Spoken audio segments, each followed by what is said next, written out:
Hi hello friends, welcome to my channel. ഇന്ന് വളരെ സിമ്പിളായിട്ട് തയ്യാറാക്കാവുന്ന ഒരു ഫ്രൈഡ് റൈസ് ആണ് ഞാനിവിടെ ചെയ്യുന്നത്. അപ്പോൾ അതെങ്ങനെയാണ് ചെയ്യുന്നതെന്ന് നോക്കാം.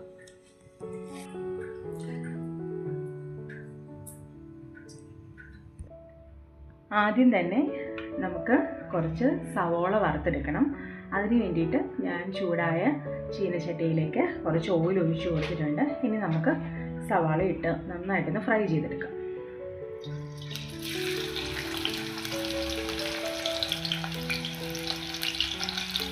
ഒരു ചെറിയ സവാളയാണ് ഞാൻ ഫ്രൈ ചെയ്യുന്നത്. ഇത് നമുക്ക് ഗാർണിഷ് ചെയ്യാൻ വേണ്ടിയാട്ടോ.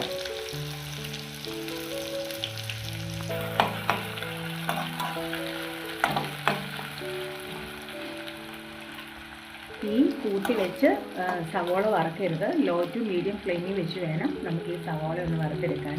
അപ്പോൾ നമുക്കിത് വറുത്തെടുത്തിട്ട് കാണാമേ.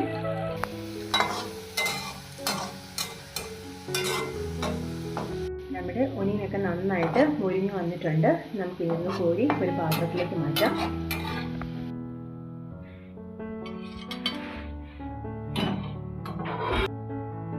ഇനി ഇത് എണ്ണയിലേക്ക് തന്നെ ഒരു 10-20 കാഷ്യൂ നട്ട് ഒന്ന് നമുക്ക് റോസ്റ്റ് ചെയ്തെടുക്കാം.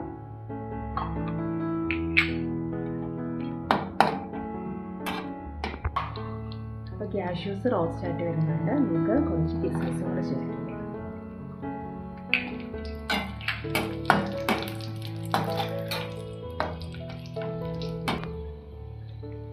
ഡ്രൈ ഫ്രൂട്ട്സും നന്നായിട്ട് റോസ്റ്റായി വന്നിട്ടുണ്ട്. നമുക്കിത് പാത്രത്തിലേക്ക് കോരി മാറ്റാം.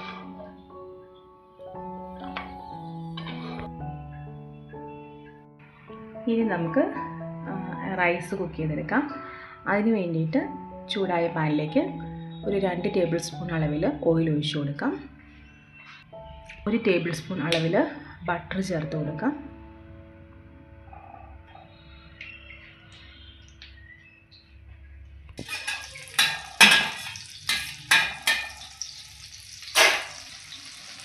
ഇനി ഇതിലേക്ക് ഒരു പച്ചമുളകാണ് ചേർത്ത് കൊടുക്കുന്നത്. 1/2 കപ്പ് അളവിൽ ക്യാരറ്റും 1/2 കപ്പ് അളവിൽ ഗ്രീൻ പീസും ചേർത്ത് കൊടുക്കാം.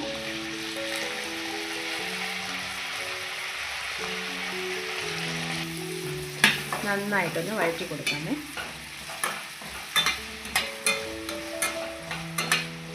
ക്യാരറ്റിൻ്റെയും ഗ്രീൻ പീസിൻ്റെയും ഒക്കെ പച്ചമണം മാറുന്നതിനായിട്ട് ഒരു 2 മിനിറ്റ് നമുക്കൊന്ന് വഴറ്റി കൊടുക്കാം.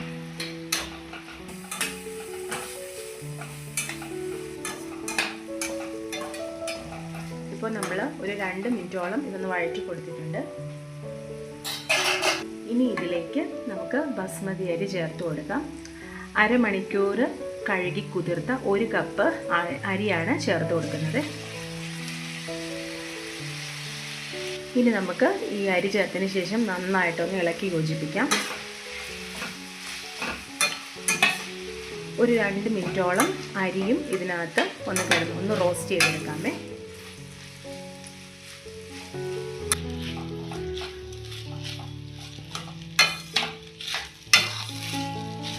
ഇനി നമുക്ക് 1 കപ്പ് അരി വേകാൻ ആവശ്യമായിട്ടുള്ള 2 കപ്പ് അളവിൽ വെള്ളം ചേർത്ത് കൊടുക്കാം.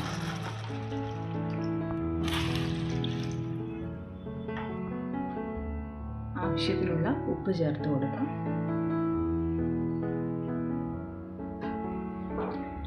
ഇളക്കി യോജിപ്പിക്കാം.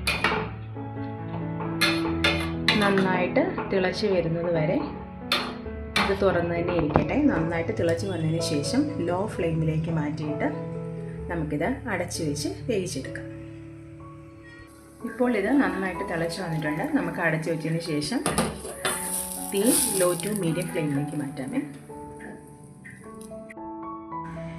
ഇപ്പോൾ ഒരു 5 മിനിറ്റ് ആയിട്ടുണ്ട്. നമുക്കൊന്ന് തുറന്ന് നോക്കാം. ഇതൊന്ന് ഇളക്കി കൊടുക്കാം.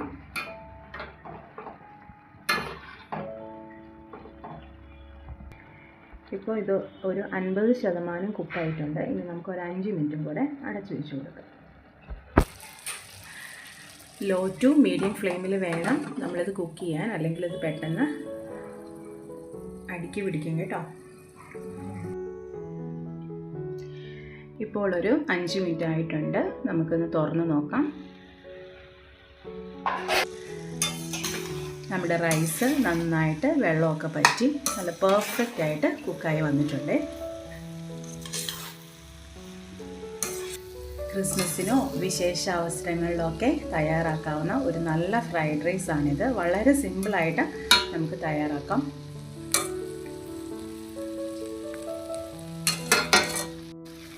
ഇനി ഇത് അടച്ചു വെച്ചതിന് ശേഷം നമുക്ക് ഫ്ലെയിം ഓഫ് ചെയ്ത് കൊടുക്കാം. ഒരു 5 മിനിറ്റ് അങ്ങനെ ഇരിക്കട്ടെ. ഇപ്പോൾ നമ്മുടെ ഈ ഫ്രൈഡ് റൈസ് നന്നായിട്ട് കുക്കായി വന്നിട്ടുണ്ട്. നമുക്കിത് തുറന്ന് നോക്കാം.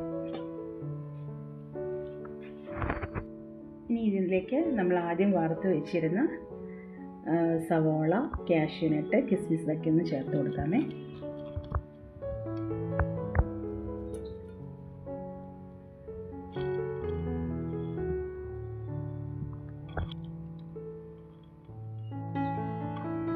ഇനി കുറച്ച് മല്ലിയിലയും കൂടി നമുക്ക് ചേർത്ത് കൊടുക്കാം.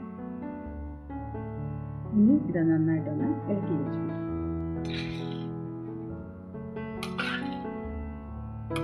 കല്യാണ വീടുകളിലൊക്കെ കിട്ടുന്ന പോലത്തെ വളരെ ടേസ്റ്റി ആയിട്ടുള്ള ഒരു ഫ്രൈഡ് റൈസ് ആണിത്.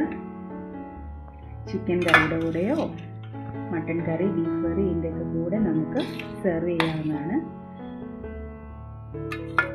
അപ്പോൾ വളരെ ടേസ്റ്റി ആയിട്ടുള്ള ഈ ഫ്രൈഡ് റൈസ് റെസിപ്പി നിങ്ങൾ നിങ്ങളുടെ വീട്ടിൽ തീർച്ചയായും ട്രൈ ചെയ്ത് നോക്കൂ. നിങ്ങളുടെ ഫീഡ്ബാക്ക് അറിയിക്കണേ. അതോടൊപ്പം തന്നെ നിങ്ങൾക്ക് ഈ റെസിപ്പി ഇഷ്ടമായെങ്കിൽ തീർച്ചയായിട്ടും ലൈക്ക് ചെയ്യണം, ഷെയർ ചെയ്യണം, സബ്സ്ക്രൈബ് ചെയ്യണം. Thank you.